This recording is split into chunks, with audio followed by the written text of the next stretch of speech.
अस्सलाम वालेकुम दोस्तों, मेरा नाम है अली और मैं सर हमेशा की तरह मौजूद है दाऊद और आप देख रहे हैं इस वक्त क्रिकेट लवर अली शो को। कैसे देख रहे हैं दोस्तों, हम लोग बात करने जा रहे हैं, बात करेंगे जी आज आपके साथ के क्या अपडेट आ रही है बाबर आजम के हवाले से और क्या अपडेट आ रही है शान मसूद के हवाले से, वो आप लोग से शेयर करेंगे। बात करेंगे मोहम्मद आमिर के हवाले से, कमाल किस्म की जो है आमिर की परफॉर्मेंसेस जो है वो कंटिन्यू है लेकिन वेस्ट हुई है भाई उनकी परफॉर्मेंसेस, क्या कहानी है वो आप लोग से शेयर करेंगे। और नेशनल ओडीआई कप का जो है फाइनल होने जा रहा है, कौन आ रहा है भाई, क्या क्या परफॉर्मेंसेस होंगी और क्या अपडेट है उसके हवाले से, वो भी आप लोग से शेयर करेंगे। तो अगर आप हमारे चैनल पर पहली बार आए हैं, चैनल को सब्सक्राइब करें, साथ लेके बेल आइकन बजाना। बात का आगाज करते हैं नंबर वन खबर के साथ जो हमारे पास आ रही है। तो सिर्फ जो नंबर वन खबर आ रही है वो यही आ रही है कि बाबर आजम दाऊद साहब स्टिल डाउट का शिकार हैं। लोग तो कह रहे हैं काफी ज्यादा कि यार वो रिकवर हो गए मुकम्मल, लेकिन भाई आज भी जब वो प्रैक्टिस सेशन में आए थे प्रॉपर तौर पर उनकी जो राइट फिंगर है उस पर जो टेपिंग हुई हुई थी और दिख रहा था कि भाई उनकी उंगली में स्टिल दाऊद साहब मसला है। देखिए बिल्कुल, आज पाकिस्तान का सुबह 9:30 बजे हेडिंगले लीड्स में प्रैक्टिस सेशन था। बड़ा इंपॉर्टेंट प्रैक्टिस सेशन था क्योंकि दो प्लेयर्स के ऊपर बड़ी नजर थी और सबकी नजरें थी, एक कप्तान बाबर आजम के ऊपर और दूसरे शान मसूद के ऊपर। लेकिन अली साहब कोई इतना मजा नहीं आया बाबर आजम को देखकर, क्योंकि जो उनकी मिडिल फिंगर थी उसके ऊपर प्रॉपर हमने देखा कि बैंडेज बंधा हुआ था। जब शान मसूद, अच्छी चीज ये थी कि शान मसूद ने आज भी प्रैक्टिस की, इससे पिछले वाला जब प्रैक्टिस सेशन था उसमें भी वो आए थे, बहुत हल्की फुल्की बैटिंग की थी। आज भी उन्होंने बैटिंग की और लेकिन उनके भी अगर आप देखो तो फिंगर के ऊपर जो बैंडेज है या प्लास्टर टाइप कुछ लगा हुआ था उनकी फिंगर पे भी। अब मसला ये है कि दोनों की जो पहला टेस्ट मैच है उसकी शिरकत से जो उसकी शिरकत का जो फैसला है वो एक दिन पहले किया जाएगा। अब लेट्स सी कि किस तरीके से ये दोनों रिकवर करते हैं। लेकिन अली साहब ऐसा आज हम बैठकर जो आज हमने प्रैक्टिस सेशन देखा, ठीक है, डिफरेंट चीजें चल रही हैं। अगर आप देखो आधे आवाज जो जर्नलिस्ट हैं या आधी रिपोर्ट्स जो हैं वो आ रही हैं कि बाबर आजम फिट है, वो खेल लेंगे, आधे कह रहे हैं कि डाउटफुल हैं। लेकिन रियलिटी अगर आपको सच बताएं तो ये हकीकत बात है कि बाबर आजम खेलेंगे या नहीं खेलेंगे इसका हतमी फैसला हुआ ही नहीं है और इसका हतमी फैसला बाबर को खुद लेना है और किसी को नहीं लेना। और बाबर को ये देखना पड़ेगा क्योंकि देखो टेस्ट मैच है, एक बारी की बात नहीं है, 5 दिन का टेस्ट मैच है। फील्डिंग करनी है आपने, उसके बाद बैटिंग करनी है 2 दफा आपने, तो ये बड़ी लंबी बैटिंग और स्पेशली बैटिंग बड़ी इंपॉर्टेंट रहेगी, फील्डिंग भी चलो हो ही जाएगी। और बाबर आजम का रिकवर होना इसलिए भी बड़ा इंपॉर्टेंट है क्योंकि पाकिस्तान के इस वक्त टॉप खिलाड़ी जो है बाबर आजम है और उनकी फॉर्म भी जिस तरीके से लगी हुई है, पिछले भी लगातार जो पाकिस्तान वेस्ट इंडीज के अंदर एक टेस्ट मैच हारा है और एक जो जीता है उसमें दोनों में बाबर आजम की शानदार कारकर्दगी रही है। तो हम तो चाह रहे हैं कि किसी तरीके से बाबर आजम रिकवर हो जाए, लेकिन फिलहाल तो भाई उनका खतरा लग रहा है। देखो बेस्ट तो सिनेरियो ये अली साहब के बाबर आजम भी फिट हो जाए और शान भी फिट हो जाए, क्योंकि दोनों खेलेंगे तो आपकी बैटिंग मजबूत होगी। दोनों में से एक भी बाहर जाता है तो आपकी बैटिंग कमजोर होगी। अच्छा, ये बात तो आपको कल अली साहब नहीं थे, कल भी मैंने आपको बताया था कि इमामुल हक जो है उनको तो ग्रीन सिग्नल मिल गया कि इमामुल हक प्लेइंग 11 में खेलेंगे। अब होगा ये कि अगर बाबर और शान इनमें से कोई एक भी बाहर जाता है तो फिर अजान अवैस को दोबारा से एंट्री मिल जाएगी, क्योंकि आपको पता है कि अजान अवैस जो प्रैक्टिस मैच की दोनों इनिंग्स में फेल हुए तो इमाम ने अच्छा विद द बैट परफॉर्म करके अपनी जगह तो पक्की कर लिया। अब अगर आप प्लेइंग 11 देखते हो अली साहब, बेस्ट तो प्लेइंग 11 हमारी ये बन सकेगी अगर तो आपके बाबर फिट रहते हैं, तो फिर तो हम और शान भी अगर टीम में आ जाते हैं तो आपकी टीम कुछ इस तरह से बनेगी कि इमाम और अब्दुल्ला शफी को आप ओपन करवाओगे, नंबर 3 पे आप अपने शान मसूद को रखोगे, 4 पे आप बाबर आजम को रखोगे। ये आपके पहले 4 होंगे अगर सब कुछ ठीक रहता है। लेकिन अब अगर आप इमेजिन करो कि अगर खुदा ने खास्ता, मैं ये बात कर रहा हूं कि अगर बाबर आजम फिट नहीं रहते, बाबर आजम हो जाती है बाहर, फिर अब आप क्या करोगे? अब आप जाहिर है फिर आपकी जो सोच नजर आएगी वो पॉसिबल तौर पे यही मुझे तो नजर आ रहा है कि फिर आप इमाम और अजान वैस को ओपन करा लोगे। अगर शान फिट रहते हैं तो फिर आप यही करोगे कि नंबर 3 पे आप अब्दुल्ला शफी को खिलाओगे और 4 पे आप फिर नंबर 4 पे आप शान मसूद को खिलाओगे, जो नजर आ रहा है। अवैस जफर का तो इस टाइम लग नहीं रहा, लेकिन अवैस जफर को अब उस सूरत में मौका आपकी मजबूरी बन जाएगी कि अगर खुदा न खास्ता बाबर भी फिट अनफिट रहे और शान भी अनफिट रहे, वो आपकी बड़ी मजबूरी बन जाएगी। दोनों टॉप के बैट्समैन और दोनों अगर खुदा न खास्ता जो है वो अनफिट रहते हैं, ये दोनों जो इस टेस्ट मैच से बाहर हो जाते हैं तो भाई पाकिस्तान के लिए बहुत सी मुश्किलात नहीं, ऑब्वियसली फिर हमारे लिए तो चीजें बड़ी खराब हो जाएंगी। लेकिन अब जाहिर है अभी तक दोनों की जो 100% है प्लेइंग 11 में खेलने का उसका फैसला तो नहीं किया गया, तो उस सूरत में फिर यही बात है कि देखना पड़ेगा कि क्या होगा। लेकिन हम दुआ ये करते हैं कि अभी एक दिन आपके पास और है, एक दिन आपके पास और है और उससे पहले जो है वो मुकम्मल फिट हो जाए। अच्छा, वैसे अगर बेस्ट सीन रहेगा तो फिर तो अली साहब इस तरह से प्लेइंग 11 बनेगी, अगर बाबर भी फिट रहते हैं और शान भी फिट रहते हैं, कि आपके ओपनिंग जो है वो इमामुल हक और अब्दुल्ला शफी को फिर ओपन करवाई जाएगी। अजान अवैस उस सूरत में ओपन नहीं करेंगे, वो ड्रॉप हो जाएंगे। नंबर 3 पे आपके शान मसूद आ जाएंगे, नंबर 4 पे आपके बाबर आजम आ जाएंगे, नंबर 5 पे आपके सऊद शकील को भी अश्योरिटी दे दी गई है, जिन्होंने कैंट के अगेंस्ट 100 बनाए थे कि आप 11 में खेलोगे। फिर इसके बाद आपके नंबर 6 पे सलमान अली आगा, 7 पे मोहम्मद रिजवान, और फिर आपके जो 4 हैं वो बॉलर हैं, जिसमें से कहीं ना कहीं आप कह लो कि 3 तो कंफर्म्ड ही नजर आ रहे हैं, जिसमें मोहम्मद अब्बास, आपके मोहम्मद अली और खुरम शहजाद, ये 3 तो आप खिलाओगे। एक स्पिनर डालना चाहिए, लेकिन बाबर आमिर जमाल को ले आते हैं। हाँ, देखो अब बात यह है कि हमें भी पता है कि आमिर जमाल जैसे ऑस्ट्रेलिया में गए थे, उन्होंने बल्ले के साथ भी रन बना के दिया था, बॉल के साथ भी कर दिया था।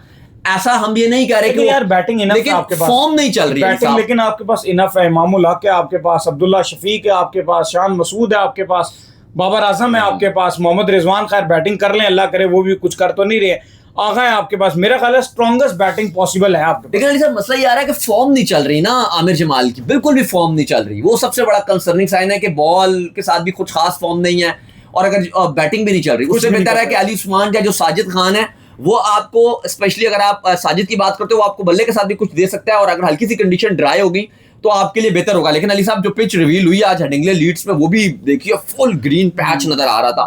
बिल्कुल ऐसा लग रहा है कि वो गलती इंग्लैंड बिल्कुल भी नहीं करने के लिए जा रहा है जो वेस्ट इंडीज ने कर ली थी, क्योंकि ये बात तो इंग्लैंड को भी पता चल रही है कि आपका जो पेस अटैक है वो कमजोर है। आपके पास पेस तो खैर है ही नहीं, थोड़ा सा आपके बॉलर चलो बॉल फिर भी हिला लेते हैं, लेकिन आपके पास 140 वाला तो कोई भी बॉलर नहीं है। ये उनके माइंड में भी है कि आप पेस के साथ शॉर्टेज हो, प्लस इंग्लैंड की स्ट्रेंथ रहेगी। जोफ्रा की आप बात कर लो, टिंगसन की बात कर लो, बाकी भी बात कर लो, तो टंग वगैरह की बात कर लो, तो उनके पास तो पेस पूरा है। तो वो कोशिश करेंगे कि एक एक्सप्रेस पेस के साथ एक ग्रीन विकेट पे आपकी बैटिंग को टेस्ट किया जाए, और ये मुश्किल सिचुएशन रहेगी। और अब दुआ तो यही है कि आप टॉस जीतोगे, और अगर आप बैटिंग के लिए जाओगे तो वो भी मुश्किल सिचुएशन लग रही है। टॉस जीतना आपका बड़ा इंपॉर्टेंट रहेगा। खैर इसके बाद जो हमारे पास जो वो अपडेट आ रही है, माफ कीजिएगा, आखिरी बार जो आप इंग्लैंड में टेस्ट मैच जीते हो वो 2018 के मई में जीते थे, जहां पे आपने लॉर्ड्स में इंग्लैंड को 9 विकेट से हराया था। खैर इसके बाद जो हमारे पास अपडेट आ रही है वो आ रही है मोहम्मद आमिर के हवाले से। तो भाई मोहम्मद आमिर की जो है वो शानदार बॉलिंग का सिलसिला जो है वो इंग्लैंड में 100 में जो है कंटिन्यू है, 100 टूर्नामेंट में, लेकिन उनकी जो शानदार परफॉर्मेंस है सब वो वेस्ट हो गई हैं। देखें, बिल्कुल कल फाइनल खेला गया 100 टूर्नामेंट का। ट्रेंट रॉकेट जो मोहम्मद आमिर की टीम है उसका आईपीएल की जो फ्रेंचाइज है सुपर जायंट्स, उनकी लखनऊ सुपर जायंट्स है, यहाँ पर मैनचेस्टर सुपर जायंट्स है, गोइंका इसके ऑनर है, और बटलर इस टीम की क़यादत कर रहे थे। बड़ा जबरदस्त और थ्रिलिंग किस्म का फाइनल था। मोहम्मद आमिर ने बहुत अच्छी गेंदबाजी की। पहले ट्रेंट रॉकेट ने बैटिंग की, 158 रन बनाए, 8 विकेट के नुकसान पे, कोई इतनी खास बैटिंग नहीं थी। अगर आप बात करें तो डकेट के 31 रन थे, फिन एलन के 15 थे, डोनाल्ड के 38 रन थे। लेकिन जब इसके बाद हमने देखा कि जब बैटिंग करने के लिए मैनचेस्टर सुपर जायंट्स बैटिंग करने के लिए आई, तो टिम सैफर्ट ने कमाल कर दिया भाई। उसने 38 गेंदों पे 72 रन बनाए, जिसमें 7 छक्के और 4 चौके शामिल थे।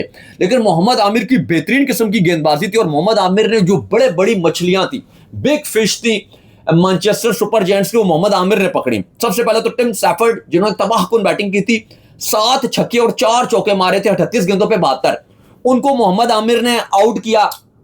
विकेट कीपर बिलिंग ने उनका कैच पकड़ा था, तो मोहम्मद आमिर ने पहला विकेट वो लिया। फिर मोहम्मद आमिर ने जो क्लासन थे उनको मोहम्मद आमिर ने आउट किया, खतरनाक किस्म का प्लेयर था। और फिर माइकल ब्रेसवेल को भी मोहम्मद आमिर ने एलबीडब्ल्यू किया। इस तरह मोहम्मद आमिर ने 3 खिलाड़ी आउट किए थे 20 गेंदों पे, 8 डॉट्स और 29 रन दिए थे मोहम्मद आमिर ने, लेकिन 3 बड़े विकेट्स लिए थे। लेकिन जहां पे आखिरी बिल्कुल लास्ट ओवर था और नेल बैटिंग थ्रिलर का माहौल बना हुआ था। इवन बटलर जो डग आउट में बैठे तो मैच भी नहीं देख रहे थे, बड़ी जबरदस्त कमेंट्री भी हो रही थी कि बटलर ने अपना मुंह छुपा लिया था। और हमने देखा कि एट द एंड जो मैनचेस्टर के प्लेयर थे उन्होंने एक बेहतरीन किस्म का छक्का मारा और मैच जो अपने नाम कर लिया। लेकिन अली साहब, इस तरह से मैनचेस्टर सुपर जायंट्स ने 100 टूर्नामेंट का फिनाले तो जीत लिया, और मोहम्मद आमिर की जो एक अच्छी बॉलिंग थी वो वेस्ट रही। ओवरऑल अगर आप बटलर की बात करो, उनकी कप्तानी में ये 100 टूर्नामेंट जीती है मैनचेस्टर की टीम। बटलर ने T20 वर्ल्ड कप भी अपनी कप्तानी में इंग्लैंड को जितवाया, और अब वो अपनी कप्तानी में 100 टूर्नामेंट भी जीत चुके हैं। मोहम्मद आमिर की अगर आप 100 टूर्नामेंट में परफॉर्मेंस के ऊपर निगाह दौड़ाएं तो 7 मैचेस में 24.4 ओवर्स उन्होंने डाले हैं, जबकि रन्स जो उन्होंने दिए हैं वो 163 दिए हैं। 9 विकेट्स मोहम्मद आमिर ने लिए हैं। 18 की उनकी एवरेज रही है और तकरीबन 7.5 की उनकी इकॉनमी रही है। तो 100 टूर्नामेंट के एतबार से अगर आप देखो तो ठीक ठाक मोहम्मद आमिर ने अच्छी बॉलिंग इस टूर्नामेंट में परफॉर्मेंसेस दिखाई है। खैर इसके बाद जो अपडेट आ रही है वो आ रही है नेशनल ओडीआई कप के हवाले से, और अपडेट आ रही है भाई नेशनल ओडीआई कप के फिनाले के हवाले से। तो दाऊद साहब कल होने जा रहा है नेशनल ओडीआई कप का जो फाइनल है वो जो है वो कल होने जा रहा है, जिसमें शाहिनशाह अफरीदी की टीमें और शादाब की टीमें जो है वो आमने सामने के लिए होने के लिए जा रही हैं, और साहिर अली जो बग्गा है वो आएंगे जी इसमें। देखिए जी बिल्कुल, कल नेशनल ओडीआई कप का फिनाले खेला जाना है। जो पाकिस्तान ग्रीन शादाब खान की टीम है, फखर जमान उस टीम के अंदर है, जबकि दूसरी टीम पाकिस्तान गोल्ड की है जिसमें आपके शाहिनशाह अफरीदी की आदत कर रहे हैं। शाहिनशाह अफरीदी को इस बात का जरूर क्रेडिट जाएगा जहां पर उन पर क्रिटिसिज्म भी भरपूर तरीके से होता है कि पेस गिरा हुआ है, बॉलिंग उतनी अच्छी नहीं कर पा रहे, लेकिन उनकी टीम उतना अच्छा कर नहीं रही थी। अगर आप जितने स्क्वाड्स देखोगे तो बड़ा इनएक्सपीरियंस स्क्वाड था इनका और इतने बड़े नाम नहीं थे, लेकिन बावजूद उसके अपनी टीम को फिनाले में लेकर गए हैं। लेकिन दूसरी तरफ जो शादाब खान की टीम है उसके फखर जमान तो अलग ही लेवल पे बैटिंग कर रहे हैं, और शाहिनशाह अफरीदी ने आज बोला भी है प्रेस कॉन्फ्रेंस में कि फखर जमान जो हमारे लिए एक बिग चैलेंज रहेगा जिस तरह की उनकी फॉर्म चल रही है। बाकी शादाब खान ने कहा कि हम होपफुल हैं कि हम अच्छा परफॉर्म करेंगे और जैसे इस टूर्नामेंट में खेल रहे हैं हमें कुछ मुख्तलिफ नहीं करना है, वही करना है और हम ये टूर्नामेंट इंशाल्लाह जीतेंगे भी, और फखर जमान पे हम बहुत डिपेंड भी कर रहे हैं। कल अली साहब पीसीबी ने भी एक बड़ा डिसीजन लिया, और डिसीजन ये है कि मुल्तान के अवाम को कहा कि भाई आप फ्री एंट्री है, आप स्टेडियम में आए और इस मैच को एंजॉय कीजिए। कॉन्सर्ट अरेंज किए गए हैं जहां पे बड़े बड़े सिंगर्स को बुलाया गया है। स्पेशली नोटेबल अगर आप बात करें तो साहिर अली बग्गा जो है वो आएंगे, परफॉर्म करेंगे। हमने भी क्योंकि काफी सारे पाकिस्तान के पीएसएल के इवेंट्स कवर किए हैं तो हमने देखा अली साहब जितने भी आपके सिंगर्स आते हैं, जब साहिर अली बग्गा आते हैं वो अलग ही महफिल लूट लेते हैं। क्यों? क्योंकि हमने जितने भी क्योंकि जाहिर है काफी सारे इवेंट्स रहते हैं और अब तो पीसीबी बहुत ज्यादा सिंगर्स को बुलाता है जब भी कोई इवेंट होता है, चाहे पीएसएल हो या कोई और अपना इवेंट हो। लेकिन हमने देखा कि जो साहिर अली बग्गा जिस तरह से मॉल उठाते हैं बाकी कोई सिंगर उस तरह से नहीं उठा पाता है। खैर जिसके बाद जो अपडेट आ रही है वो आ रही है नेशनल ओडीआई कप के हवाले से। चले अफगानिस्तान के हवाले से बात कर लेते हैं। तो अफगानिस्तान के हवाले से जो अपडेट आ रही है कि अफगानिस्तान ने अपना जो एशियन गेम्स है उसका स्क्वाड जो है वो अनाउंस कर दी है। एशियन गेम्स आपको पता है कि सितंबर में होनी है, जिसमें पाकिस्तान भी शामिल है, इंडिया भी शामिल है। अफगानिस्तान ने भी अपना हल्का वाला स्क्वाड अनाउंस किया है। हाँ देखिए, बड़ी हैरानी की बात है क्योंकि हमें ऐसा लग रहा था, मतलब सबको ये लग रहा था कि अफगानिस्तान भी अपना एक अच्छा स्क्वाड अनाउंस करेगा, क्योंकि इंडिया ने अपना बहुत तगड़ा स्क्वाड अनाउंस किया था, बहुत तगड़ा स्क्वाड अनाउंस किया था। ने कर लिया था। हाँ, मतलब अगर आप देखो तो इंडिया ने इवन जो बुमराह हैं जो कि इंजर्ड थे उनको भी ड्रॉप नहीं किया, उनको भी स्क्वाड के अंदर रखा। गोल को बड़ा सीरियस लेते हैं मैडम। हाँ, बहुत ज्यादा सीरियस लिया होता, लेकिन इससे पहले भी तो होता था, इससे पहले तो उन्होंने कुछ इस तरह से नहीं किया था। इस बार उन्होंने अलग ही लेवल पे सोच रखी हुई थी। लेकिन दूसरी तरफ अगर आप बात करो फिर पाकिस्तान ने अपना स्क्वाड अनाउंस किया। ठीक है, पाकिस्तान ने बहुत सारे अपने कुछ सीनियर प्लेयर्स को शामिल नहीं किया, लेकिन बावजूद इसके पाकिस्तान ने जो प्लेयर्स शामिल किए वो एक्चुअली T20 वाले शामिल किए। मतलब जो शायद हम चाह रहे होंगे ना कि पाकिस्तान को T20 जिस तरह से क्रिकेट खेलनी चाहिए, पाकिस्तान ने वैसा स्क्वाड अनाउंस किया। ठीक है, शाहीन वगैरह, हारिस रऊफ वगैरह को नहीं रखा, लेकिन अगर आप रियलिटी देखो तो उनकी परफॉर्मेंसेस भी क्या थी। पाकिस्तान ने भी जो अपना एशियन गेम्स का स्क्वाड अनाउंस किया वो एक तगड़ा स्क्वाड अनाउंस किया। ठीक है, बड़े बड़े नाम कुछ जो पास में पिछले 4-5 साल से खेल रहे थे वो नहीं किए, लेकिन पाकिस्तान ने एक चांस लिया कि अगर हमारा ये अच्छा जाएगा तो शायद हम आगे 2028 का जो T20 वर्ल्ड कप है उसके लिए भी यही टीम को आगे कैरी ऑन करेंगे, एक आध प्लेयर्स को आगे पीछे करके। तो पाकिस्तान ने अपना तगड़ा स्क्वाड अनाउंस किया। लेकिन अफगानिस्तान ने तो एक तो पहली कोई इतनी इनकी बड़ी कोई टीम नहीं है और अपॉर्चुनिटी भी अफगानिस्तान को बड़ी कम मिलती है खेलने की, और फिर इन्होंने अपने जितने, जैसे राशिद खान अपना मेन इनका T20 का कप्तान था वो नहीं शामिल किया, और जो जितने इनके स्क्वाड का पार्ट रहते हैं उनको नहीं रखा। रसूली को उन्होंने अपना कप्तान अनाउंस कर दिया। मोहम्मद इसाक विकेट कीपर, मोहम्मद अकरम, फिर इसके बाद खालिद को रखा है, हसान को रखा है, फैसल खान को रखा है, इमरान मीर को रखा है। यानी कि ऑलमोस्ट आप जितने भी नाम देख लोगे आप जानते भी नहीं होगे इन नामों को। सारे जो इन्होंने अपने यंगस्टर्स हैं, बिल्कुल अपनी जो यंग लॉर्ड थी उसको चांस दिया। तो अली साहब, बड़ी हैरानकुन बात है कि अफगानिस्तान अगर अपना इतना हल्का स्क्वाड अनाउंस कर रहा है, इंडिया ने अपना इतना फुल स्ट्रेंथ स्क्वाड अनाउंस किया, पाकिस्तान ने भी अपना, आप कह लो कि फ्यूचर जो T20 का स्क्वाड है, जो हम कह सकते हैं कि शायद ये 2028 के वर्ल्ड कप में भी स्क्वाड जाए, हमने वो स्क्वाड अनाउंस किया। लेकिन ये अफगानिस्तान को क्या हो गया, इन्होंने तो बिल्कुल सीरियस नहीं लिया। नहीं, बिल्कुल आप सही कह रहे हैं कि अफगानिस्तान ने तो बिल्कुल ही जो सीरियस नहीं लिया और अपना बड़ा थक्कड़ सा स्क्वाड जो एशियन गेम्स का अनाउंस किया। बल्कि मैं चाह रहा था कि अफगानिस्तान एक अच्छा स्क्वाड अनाउंस करता ताकि थोड़ी सी मिनी एशिया कप जैसी जो सिचुएशन है वो अब इशू ये होगा कि अगर अब अफगानिस्तान और पाकिस्तान का मैच होगा और अगर पाकिस्तान ने हराया इनको तो रोते तो अफगानिस्तान के फैंस बहुत ज्यादा हैं, तो फिर बात यह है कि वो यही रोएंगे कि भाई हमारी हल्की टीम थी, हमारी ये थी, हमारी वो थी। लेकिन अफगानिस्तान मुझे लगता है कि यहाँ पे एक गलत डिसीजन ले गया। एक तो वैसे आपके पास क्रिकेट नहीं है, या तो होना कि आपके पास बहुत क्रिकेट हो। आप देखो कि ये अफगानिस्तान का कोई थकड़ जो स्क्वाड है। अब ये इंडिया ने जो अपना स्क्वाड अनाउंस किया है, आप ये सोचिए उनका 15 रुकनी स्क्वाड वो है जो मेन वर्ल्ड कप के स्क्वाड में जाएगा, फुल तगड़ा वर्ल्ड कप का स्क्वाड है उनका, और ये अफगानिस्तान अपनी सी टीम खिला रहा है। होना तो ये चाहिए कि चलो जो बड़ी टीम है इंडिया हो गई या पाकिस्तान हो गई या कोई ऐसी जो टीम है वो अपना सेकंड स्क्वाड अनाउंस करें, और दूसरी जो टीम है ये अफगानिस्तान हो गई या इस तरह की जो टीमें हो गई ये अपना आप कह लो कि मेन स्क्वाड अनाउंस करें, और यहाँ पे उल्टा ही देखने को मिल रहा है। खैर जी, उम्मीद करते हैं आज तुम्हारा शो आपको पसंद आया। वीडियो को लाइक कीजिए, हमारे चैनल को सब्सक्राइब कीजिए, सारे के बेल आइकन बजाइए, एक और काम कर लीजिए और वही कर लीजिए इंस्टाग्राम पर जाइए फॉलो, इंस्टाग्राम पे मुझे फॉलो कर लीजिए, वहां पे मैं मौजूद हूं दाऊद क्रिकेट के नेम से। अगर आपको कोई सवाल हो तो भेजिएगा और इनको भी फॉलो कीजिए। मुझे फॉलो कीजिए, नाम जो क्रिकेट लेवल ऑफिशियल के नाम से लिंक डिस्क्रिप्शन में मौजूद आ जाएगी, फॉलो कीजिए। सुनते हैं नेक्स्ट वीडियो, तब तक के लिए अल्लाह हाफिज़।